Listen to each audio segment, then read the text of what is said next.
नमस्कार साथियों, आप सभी का हमारे एजुकेशनल प्लेटफॉर्म कंपटीशन कमेटी पर एक बार फिर से स्वागत है।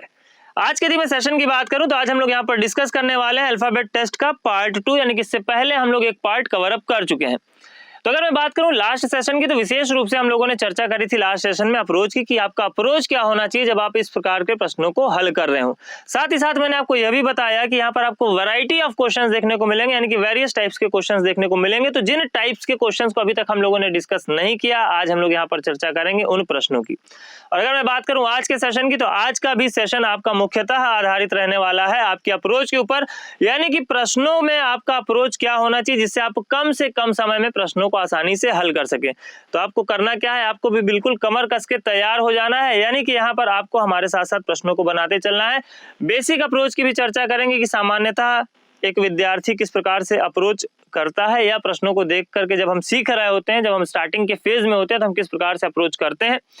और जब हम क्या करते हैं, अलग से पढ़े हुए टॉपिक्स को कहीं ना कहीं रिलेट कर पाते हैं, तो वही प्रश्न हमारे लिए कितने आसान हो जाते हैं, कैसे हम कम से कम समय में प्रश्नों का उत्तर कर सकते हैं, इसके बारे में हम चर्चा करेंगे।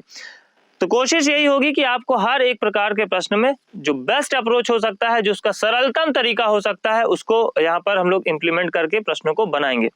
तो आराम से 1 बाय 1 सीधे स्टार्ट कहां से करेंगे, क्वेश्चन से। और आपको यहाँ पर जुड़ करके हमें बताना है कि आपके पूछे गए प्रश्नों में से कितने प्रश्न सही हुए, कौन सा लॉजिक, कौन सा तरीका आपको यहाँ पर अमेजिंग और इंटरेस्टिंग लगा।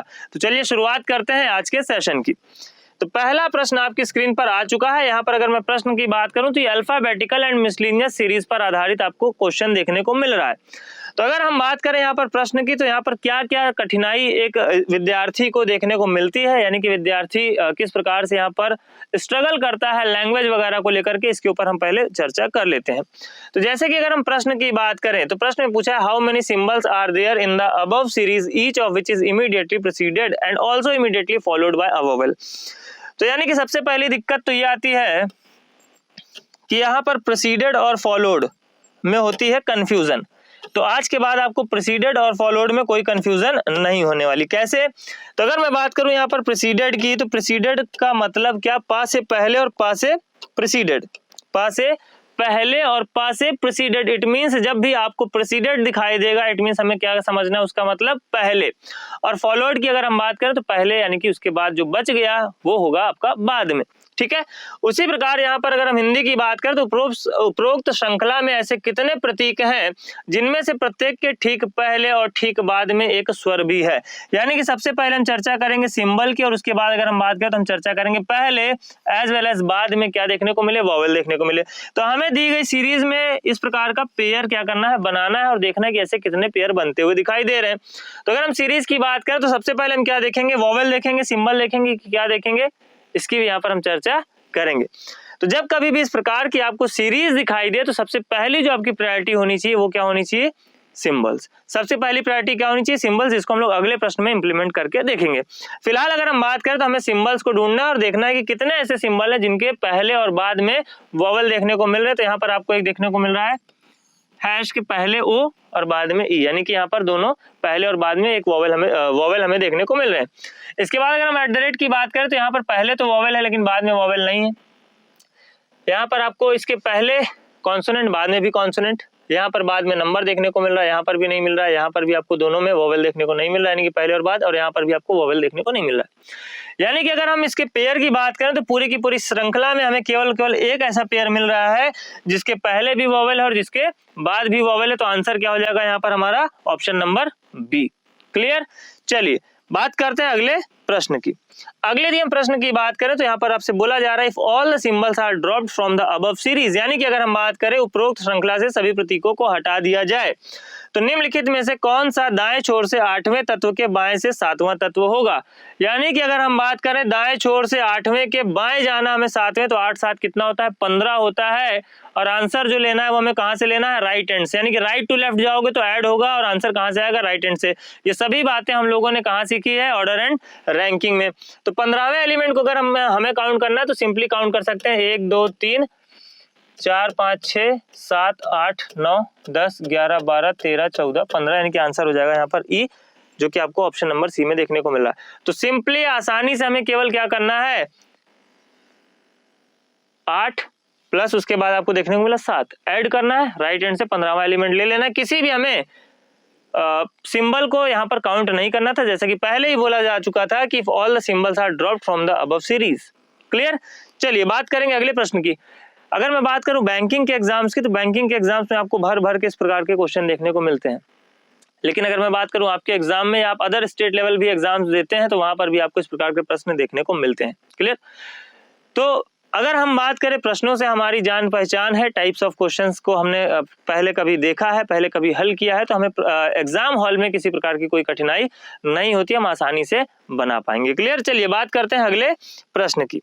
अगले दिन मैं प्रश्न की बात करूं तो यहाँ पर पूछा जा रहा है how many consonants are there. तो सबसे पहले चर्चा की जा रही है किसकी, कॉन्सोनेंट्स की। तो हम लिख लेंगे यहाँ पर इस प्रकार से see, how many consonants are there in the above series each of which is immediately preceded by a symbol, यानी कि जिसके पहले क्या हो, प से प्रीसीडेड, प से पहले क्या हो, सिंबल हो, and immediately followed by a number, और इसके बाद में क्या हो, एक नंबर हो। तो हमें क्या करना है, इस प्रकार के पेयर को यहाँ पर देखना है, सीरीज में ऐसे कितने पेयर बन रहे हैं।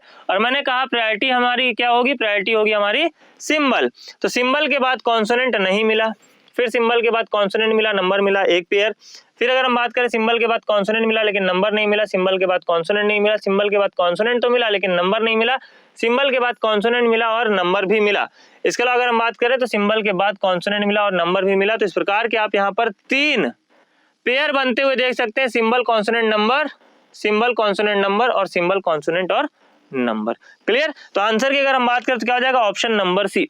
तो ये इंपॉर्टेंट है, आपको क्या करना है, इस प्रकार से पेयरिंग बना लेनी है और इन्हीं पेयर्स को आपको ढूंढना है सीरीज में। क्लियर। बात करेंगे अगले पूछे गए प्रश्न की। अगले दिन में प्रश्न की बात करूं तो बोला जा रहा है 3 of the following 4 are alike, यानी कि निम्नलिखित 4 में से 3 निश्चित तरीके से समान है और इसलिए एक समूह बनाते हैं। निम्नलिखित में से कौन उस समूह से संबंधित नहीं है। जब हम समूहों की चर्चा करेंगे तो देखो यहाँ पर आपको अलग अलग टाइप के क्वेश्चन देखने को मिलेंगे। एक तो मिलेगा पैटर्न पर बेस्ड और एक मिलेगा एलिमेंट पर बेस्ड। तो आप इनमें कई बार क्या होते हैं, कंफ्यूज होते हैं। तो पहले यहाँ पर अगर हम बात करें तो चर्चा कर लेते हैं पैटर्न और एलिमेंट पर बेस्ड क्वेश्चन में फर्क क्या देखने को मिलता है।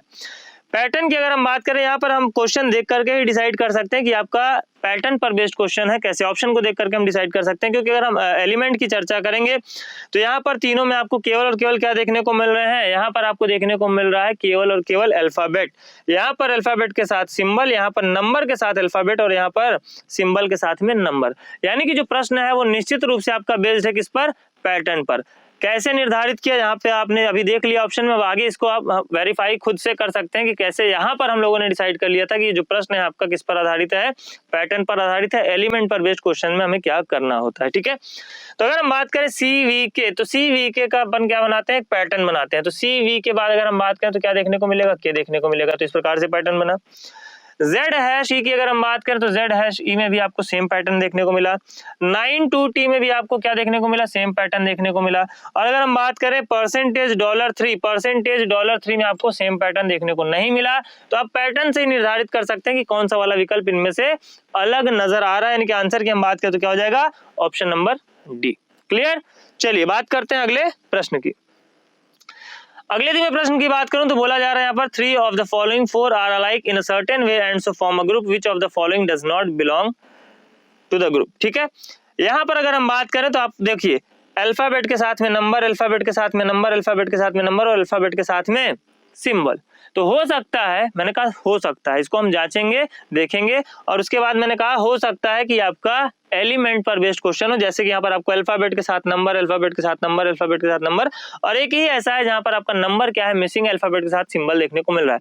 लेकिन ऐसा जरूरी नहीं। पहले हम क्या करेंगे, पैटर्न की जांच करेंगे। पैटर्न की अगर हम बात करें तो CV8 की अगर हम बात करें तो यहाँ पर आपका CV है और उसके बाद हम बात करें तो 3 एलिमेंट छोड़ करके आपको देखने को मिल रहा है 8, यानी कि 1 2 3 एलिमेंट छोड़ करके मिल रहा है आपको 8। ठीक है। CV8 XT कॉपीराइट, यानी कि XT कॉपीराइट की बात करें तो XT कॉपीराइट पैटर्न बनता हुआ दिखाई नहीं दे रहा, ऐसा पैटर्न बनता हुआ दिखाई नहीं दे रहा। BX2 की अगर हम बात करें यहाँ पर तो देखिए ये रहा आपका BX2। तो आपको इस प्रकार का पैटर्न, यानी कि ये पैटर्न की अगर हम बात करें और इस पैटर्न की हम बात करें तो सिमिलर पैटर्न आपको बनते हुए दिखाई दे रहे हैं।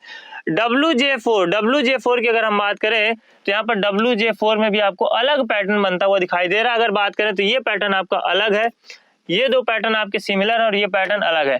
जब इस प्रकार का प्रश्न आपको देखने को मिले तो यहाँ पर हमें ऑप्शंस को कैसे चुनना है, एलिमेंट्स के बेसिस पर। तो एलिमेंट के बेसिस पर अगर हम बात करें, यहाँ पर एक ही ऐसा विकल्प हमें देखने को मिल रहा है, ऑप्शन देखने को मिल रहा है जिसमें क्या हुआ है, अल्फाबेट के साथ में सिंबल आया। इसके अलावा अगर हम बात करें तो सब में अल्फाबेट के साथ में नंबर आया, यानी कि यही क्या हो जाएगा, अलग हो जाएगा, जो कि इस ग्रुप को बिलोंग नहीं करता। क्यों? क्योंकि आप पैटर्न से यहाँ पर डिसाइड नहीं कर सकते कि ग्रुप में कौन सा वाला क्या है, अलग है। क्लियर? चलिए बात कर लेते हैं अगले प्रश्न की। अगले जो प्रश्न की बात करूं तो आपको इस प्रकार से प्रश्न देखने को मिलता है, और यहाँ पर भी जितनी एक्चुअल में आपको जरूरत होती है मेहनत की, उससे कहीं ज्यादा आप मेहनत क्या करते हैं, कर डालते हैं। तो स्मार्ट तरीका क्या होता है इस प्रकार के प्रश्नों को बनाने का, इसके बारे में हम चर्चा करेंगे। सबसे पहले देखिए वोवेल कॉन्सोनेंट को समझ लीजिए। वोवेल के जस्ट बाद अगर हम बात करेंगे तो कभी हमें वोवेल नहीं मिलेगा। वोवेल की अगर हम प्लेस वैल्यू की बात करें तो 1 5 9 15 21, 1 5 9 15 21 बिल्कुल आपको याद होनी चाहिए। इसके अलावा अगर हम बात करें कॉन्सोनेंट्स की, जब आपसे पूछा जाएगा प्रश्न में कि एक से अधिक वोवेल हो जाए तो कौन से कॉन्सोनेंट के बाद, यानी कि अगर किसी भी प्लेस वैल्यू के बाद आपको क्या मिल रहा है, 1 मिल रहा है, 5 मिल रहा है, 9 मिल रहा है, 15 मिल रहा है, 21 मिल रहा है, इट मींस वो वोवेल आपका हो जाएगा। ठीक है, तो बेसिकली यहाँ पर वोवेल की प्लेस वैल्यू को बिल्कुल बेहतर तरीके से रट लीजिए, दिमाग में बैठा लीजिए, और साथ ही साथ अगर हम बात करें बचे हुए लेटर्स की भी प्लेस वैल्यू आपको पता होनी चाहिए। लेकिन मैंने कहा ना कि आपको प्लेस वैल्यू के आधार पर भी वोवेल्स पता होनी चाहिए। ए ई आई ओ यू वोवेल्स हैं, ये तो पता ही है। साथ ही साथ अगर हम बात करें तो 1 5 9 15 21 भी आपके दिमाग में होना चाहिए। क्लियर? अब हम सीधे बात करेंगे यहाँ पर प्रश्नों की कि कैसे स्मार्ट अप्रोच से हम प्रश्नों को हल कर सकते हैं। साथ ही साथ आपको बताएंगे कि किस तरीके से आप क्वेश्चन को हल करते हैं और क्या बेहतर विकल्प हो सकता है। ठीक है, तो अगर हम बात करें, all the letters in the word are arranged in alphabetical order within the word. Within the word का मतलब कि हम वर्ड के अंदर क्या करेंगे, इसको अल्फाबेटिकल ऑर्डर में लगाएंगे। तो एक अप्रोच जो आप करते हैं, एक अप्रोच जो यहाँ पर आपको करना चाहिए। ठीक है, तो विद इन द वर्ड का मतलब समझ में आया कि आपको क्या करना है, वर्ड के अंदर ही आपको इनको अल्फाबेटिकल ऑर्डर में लगाना है, यानी कि 1 14 16 दिखाई दे रहा है, 1 14 16। ठीक है, उसी प्रकार यहाँ पर हम बात करें 14 18 21 दिखाई दे रहा है।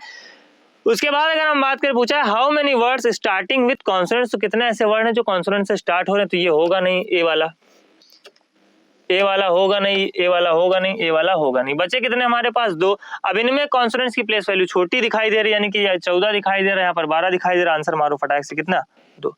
विद इन सेकंड चुटकियों में आप आंसर निकाल सकते थे, यानी कि आपको इनको अरेंज करने की जरूरत ही नहीं थी। ए दिखाई दे रहा, तो सबसे पहले ऑब्वियस सी बात है अल्फाबेटिकल ऑर्डर में लगाओगे तो ए ही ना आएगा। अब पूछा है क्या कि कितने ऐसे वर्ड्स बनेंगे जो कि आपके कॉन्सोनेंट से स्टार्ट होंगे, तो कॉन्सोनेंट से स्टार्ट होने वाले यानी कि इसके अलावा जो बच गए, इनमें आपकी जो कॉन्सोनेंट्स की प्लेस वैल्यू है वो क्या है, छोटी है कंपैरिजन टू वोवेल के प्लेस वैल्यू के। क्लियर? विद इन सेकंड चुटकियों में आंसर कर सकते थे। अगले दिन प्रश्न की बात करें तो अगेन यहाँ पर आपको देखने को मिल रहा है, if all the consonants in the words are change to the next letter, यानी कि कॉन्सोनेंट क्या हो रहा है, +1 लिख लीजिए, consonant +1 as per the English alphabet order, then how many words have more than 1 vowel. मैंने कहा 1 5 9 15 21 दिमाग में बैठा लीजिए। अगर हम बात करें यहाँ पर 14 के बाद 15 मिलेगा, तो 14 के बाद 15 मिलेगा। यहाँ पर अगर हम बात करें 19 के बाद 20, 25 के बाद 26, 23 के बाद 24, 12 के बाद 13, 3 के बाद 4, 18 के बाद 19। कितने ऐसे शब्द हैं जिनमें क्या है, एक से अधिक वोवेल है। फटाक से आंसर कर सकते थे, कितने, 2। 14 के बाद 15, 14 के बाद 15, ठीक है, 16 के बाद 17, 18 के बाद 19 नहीं बन रहा है। आगे की अगर हम बात करें तो 19 के बाद 20 और 25 के बाद 26, 20 और 26 वोवेल्स की प्लेस वैल्यू नहीं होती है। 23 के बाद 24, 12 के बाद 13, 24 और 13 वोवेल्स की प्लेस वैल्यू नहीं होती है। इसके बाद अगर हम बात करें 3 के बाद 4 और 19 वोवेल्स की प्लेस वैल्यू नहीं होती है।